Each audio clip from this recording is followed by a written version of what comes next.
Welcome to The Breakdown. I'm Nekeisha Burchell, spokesperson for Information and Public Communication.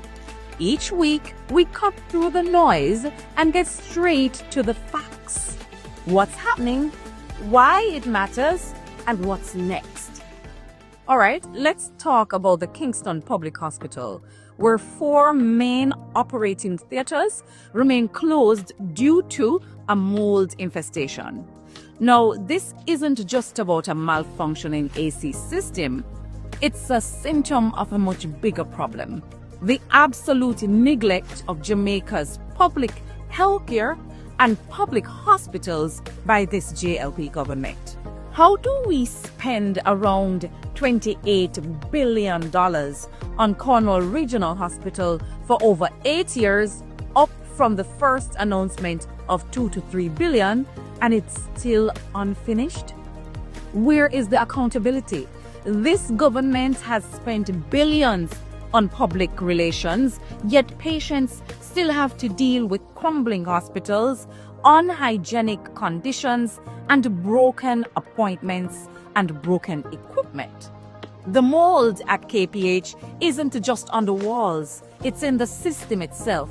The rot of the mismanagement and corruption is leaving Jamaicans at risk, while those responsible cover it up with press conferences and photo ops.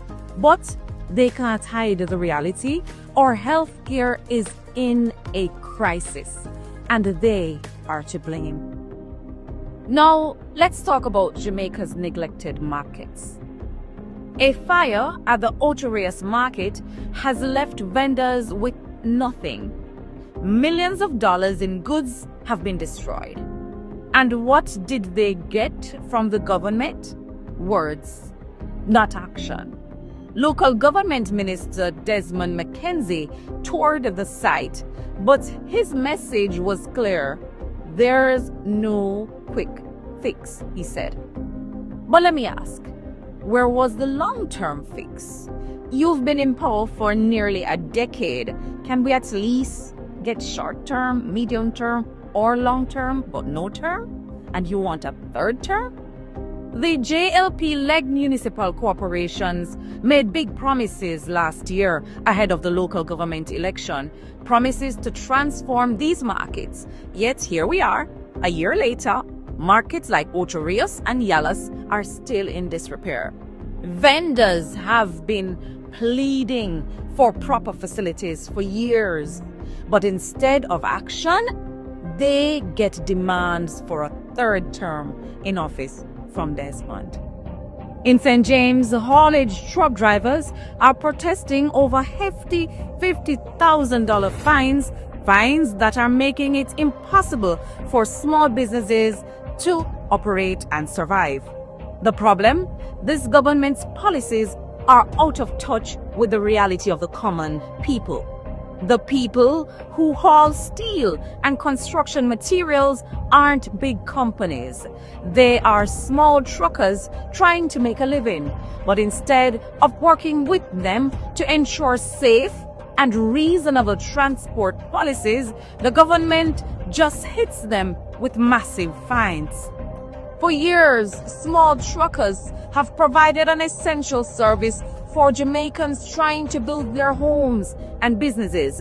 Now the government is making it nearly impossible for them to operate. These are not criminals. They are working class Jamaicans trying to survive.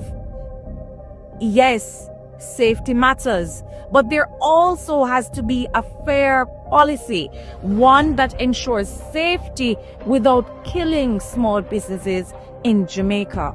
Instead, this government is stifling the Jamaican dream with heavy-handed, out-of-touch policies. And when the people can't take anymore and they protest, the government push back at them with heavy fines. We thought tuberculosis was a disease of the past for Jamaica, but prisons are now facing an outbreak. How does that happen in a country where every child is vaccinated against TB at birth? Is it neglect? The JLP government has consistently refused and have actually campaigned against investment in prison. Overcrowded, unsanitary, and poorly ventilated prisons create the perfect conditions for a disease like TB to spread. Prison staff, visitors, and those who leave prison enter the wider population and put us at risk.